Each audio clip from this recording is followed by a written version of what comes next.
भारत सरकारकडून यंदा देशाची 16वी जनगणना केली जाते। ही जनगणना विशेष आहे कारण यावेळी डिजिटल सेन्सस अर्थात स्वगणना ही सुविधा पहिल्यांदाच दिली जाते। अकोला जिल्ह्यातील नागरिकांनी स्वगणना सुविधेचा लाभ घेऊन नोंदणी करावी असं आवाहन जिल्हाधिकारी वर्षा मीना यांनी केलं आहे।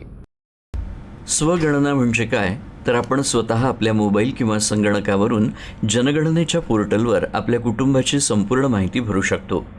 यासाठी आधार कार्ड किंवा मोबाईल नंबर यापैकी एकाच्या आधारे लॉग इन करावं लागेल। स्वगणना कालावधी हा 1 मे ते 15 मे 2026 असा आहे। ही प्रक्रिया पूर्णपणे सुरक्षित आणि गोपनीय आहे। अकोला जिल्ह्यातील शहरी आणि ग्रामीण भागातील सर्व नागरिक, विशेषतः तरुण आणि शिक्षित बांधवांनी पुढाकार घेऊन स्वतःची आणि आपल्या कुटुंबाची माहिती स्वगणनेद्वारे भरावी असं आवाहन जिल्हाधिकाऱ्यांनी केलं आहे। जनगणनेच्या कार्याकरता अकोला जिल्ह्यातील ग्रामीण आणि नगरपरिषद शहरी क्षेत्रात एकूण 2338 घर यादी गट बनवण्यात आले असून एक घर यादी गट हा जवळपास 180 ते 200 घरं किंवा 650 ते 800 लोकसंख्येपासून तयार केला जातो। याकरता एकूण 2614 प्रगणक याप्रमाणे एकूण 426 पर्यवेक्षक यांच्या नियुक्त्या करण्यात आल्या आहेत। प्रगणक आणि पर्यवेक्षक यांचं प्रशिक्षण 23 एप्रिलपासून 8 मे या कालावधीत चार्ज अधिकारी स्तरावर घेण्यात येणार आहे। जे नागरिक तंत्रज्ञान वापरू शकत नाहीत, ज्येष्ठ नागरिक किंवा ज्यांच्याकडे मोबाईल नाही त्यांच्यासाठी प्रशिक्षित प्रगणक 16 मे ते 14 जून या कालावधीत प्रत्येक घरी भेट देणार आहेत आणि ॲपद्वारे माहिती नोंदवणार आहेत। जनगणनेतून मिळालेली आकडेवारी पुढील 10 वर्षांसाठी शाळा, दवाखानं, रस्ते, रेशन, पाणीपुरवठा, रोजगार योजना यांचं नियोजन करण्यासाठी उपयुक्त ठरणार आहे।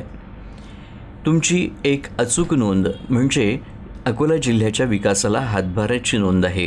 तेव्हा 1 मे 2026 पासून सुरू होणाऱ्या स्वगणना टप्प्यात सहभागी व्हावं आणि काही अडचण आल्यास आपल्या तालुक्यातील तहसील कार्यालय तसंच नगरपरिषद आणि नगरपंचायत कार्यालयांशी संपर्क साधावा असं आवाहन जिल्हाधिकारी वर्षा मीना यांनी केलं आहे।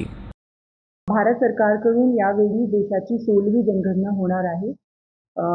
ही जनगणना विशेष आहे कारण हा जनगणनामध्ये डिजिटल सेन्सस आणि स्वगणना होणार आहे। स्वगणना म्हणजे काय? स्वगणना म्हणजे आता तुम्ही स्वतः मोबाईल किंवा संगणकाचा वापर करून स्वतः तुमची जानकारी आणि तुमच्या कुटुंबांची जानकारी भरू शकता। यासाठी आधार कार्ड, मोबाईल नंबर यापैकी एकाने लॉग इन करावा लागेल। स्वगणना कालावधी हा दिनांक 1 मई ते 15 मई पर्यंत आहे। हा प्रक्रिया पूर्णपणे सुरक्षित आणि गोपनीय आहे। अकोला जिल्ह्यातील शहरी व ग्रामीण भागातील सर्व नागरिक, विशेषतः तरुण शिक्षित बांधवांनी पुढाकार घेऊन स्वतःच्या स्वगणना करावी अशी मी आवाहन करते। यामुळे सामान्य नागरिकांना स्वगणना करून जनगणनेच्या कार्यात प्रत्यक्ष सहभागी होता येणे शक्य होईल।